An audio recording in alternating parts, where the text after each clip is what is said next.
Informasi lain, pemirsa, Rektorat Universitas Udayana akan mengeluarkan beberapa mahasiswanya yang diduga terlibat dalam ujaran tidak berempati terhadap Timothy Anugrah Putra yang meninggal dunia akibat melompat dari lantai 2 gedung kampus jika terbukti bersalah.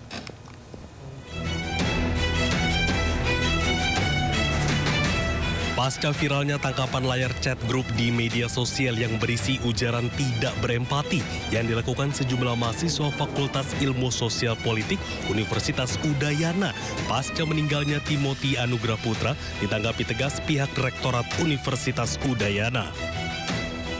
Rektorat Universitas Udayana menyebut mereka dijatuhkan sanksi nilai buruk untuk mata kuliah soft skill dan dikeluarkan secara tidak hormat dari pengurus organisasi kemahasiswaan.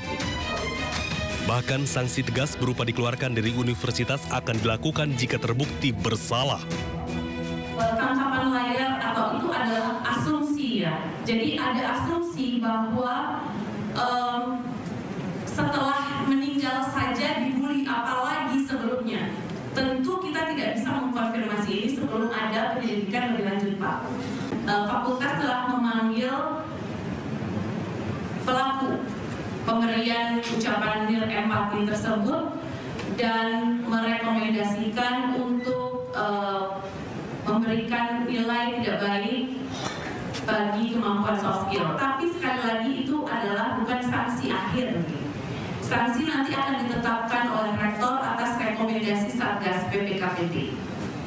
Ketika pelaku tersebut terbukti bahwa benar melakukan tindakan yang dituduhkan, dan juga sejauh mana dampaknya dan sanksi apa yang tepat diberikan sesuai dengan aturan.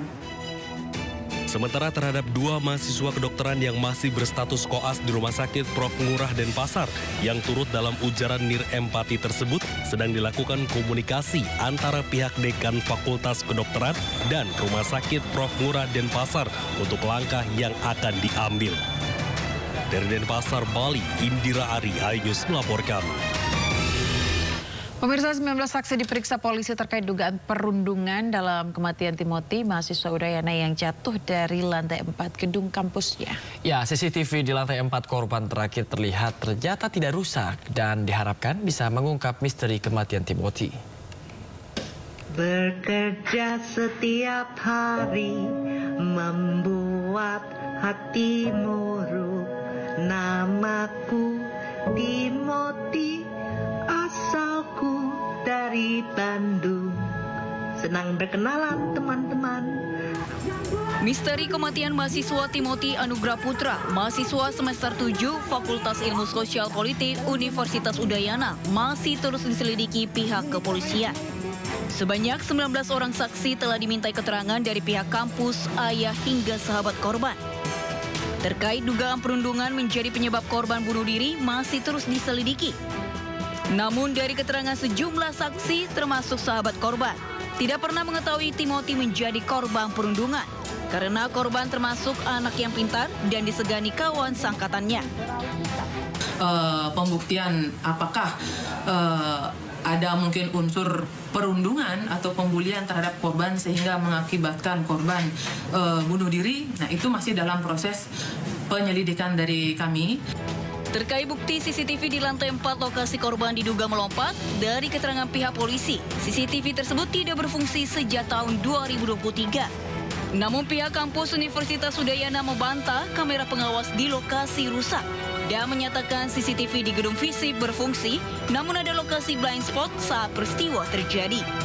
Dari Denpasar, Indira Ari, iNews melaporkan.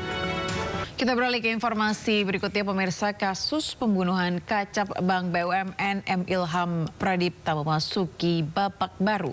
Ya, keluarga korban mendatangi Polda Metro Jaya mendesak polisi menerapkan pasal pembunuhan berencana terhadap para tersangka.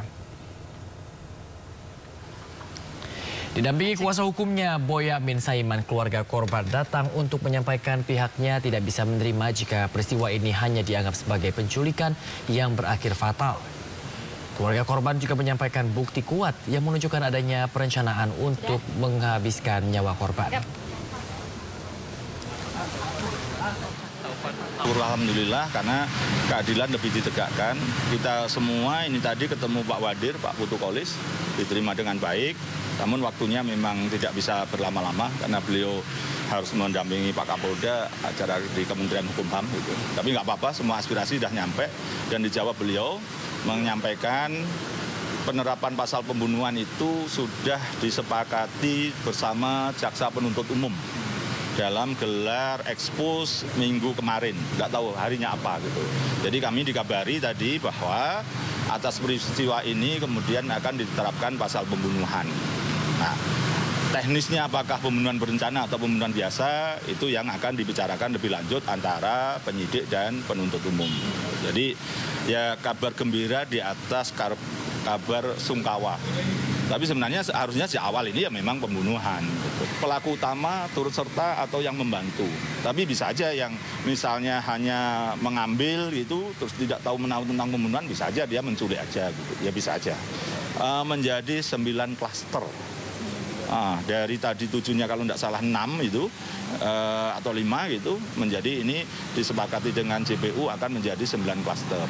Dan saya juga mengusulkan tambahan tadi untuk percobaan pembobolan bank bagi 3 perayu yang bertemu 3 hari sebelum peristiwa penculikan atau pembunuhan itu. Sudah saya sampaikan juga. Iya, akan dibahas lagi oleh tim penyidik begitu yang namanya aspirasi. Karena kita ingin semuanya bertanggung jawab akibat ulah ini gitu. Tidak serta-merta loh saya hanya merayu gagal ya sudah, itu rasanya kok enak sekali gitu. Jadi itu yang kita minta untuk diproses hukum juga gitu. Tapi ya kita lihat kan penyidik kan juga dengan alat bukti, dengan unsur segala macam. Tapi ya kita ingin semua yang terlibat ya akan harus mempertanggungjawabkan secara hukum. Sementara itu pemirsa, kakak korban Ahmad Taufan Maulana berharap bisa mendapatkan keadilan dalam kasus ini. Ya, Taufan juga meminta publik turut mengawal kasus penculikan yang berujung pada kematian adiknya. Tentu mohon doa dan support teman-teman media untuk bisa mengawal proses hukum ini sehingga keadilan bagi keluarga itu betul-betul bisa terwujud. Sesungguhnya ini bukan hanya untuk almarhum tetapi juga untuk dunia perbankan, untuk para bankir yang memang bersih dan baik, sehingga ini tidak boleh terjadi di kemudian hari gitu ya. Betapa kita melihat bahwa kasus ini bukan kasus yang main-main dan ini cukup serius, sehingga ini mengakibatkan adik kandung kami itu harus kehilangan nyawanya, sehingga ini sesuatu yang harus memiliki atensi yang cukup besar bagi publik. Dan tentu kita berharap bahwa proses hukum ini bisa berjalan sesuai dengan apa yang kita harapkan. Saya kira itu teman-teman, mohon doa untuk bisa mengawal seluruh rangkaian prosesnya. Ya, sebelumnya pemirsa, penculikan berujung kematian Kepala Cabang Bank BUMN Muhammad Ilham Pradipta membuat geger publik. Ya, peristiwa tragis ini terjadi saat korban keluar dari pusat perbelanjaan menuju mobil yang terparkir.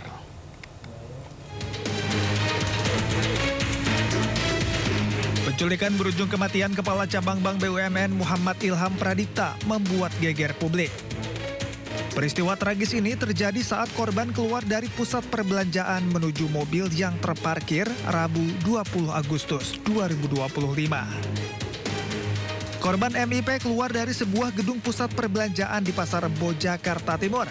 Dalam rekaman CCTV, korban berjalan menuju mobil hitam miliknya. Berikutnya, sejumlah orang keluar dari mobil MPV putih yang terparkir di sebelah mobil korban. Korban kaget, rombongan orang itu menyergap korban dan memaksanya masuk ke dalam mobil putih. Korban sempat melawan namun tak berdaya. Berikutnya, Kamis 21 Agustus 2025, jenazah ditemukan di persawahan Kampung Karang Sampung, Desa Nagarasari, Kecamatan Serang Baru, Kabupaten Bekasi. Korban ditemukan dalam kondisi tangan kaki terikat dan mata terlilit lakban. Motif para tersangka merupakan untuk melakukan pemindahan uang dari rekening dorman ke rekening penampungan yang telah disiapkan pelaku. Para pelaku mengincar uang yang tersimpan di rekening dorman senilai 70 miliar rupiah.